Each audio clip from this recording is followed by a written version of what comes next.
I have finished the chest part or body part, main body part of the frock, and then you fold it. This is the back side of your frock. Here you attach small buttons.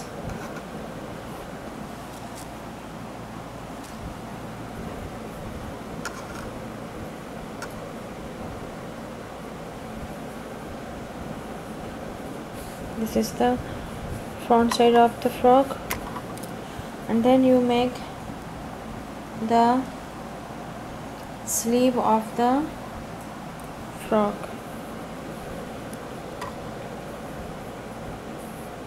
You make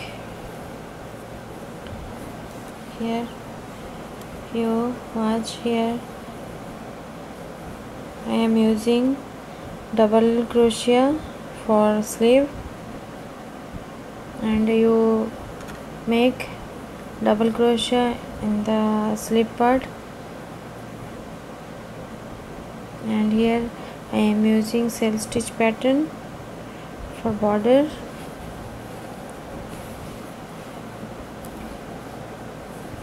On the back side here I attached 2 small buttons,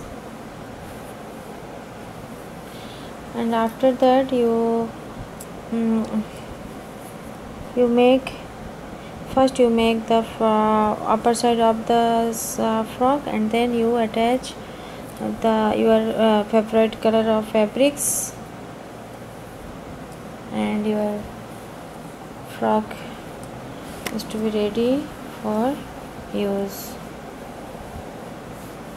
Thank you very much, and please subscribe my channel for more videos.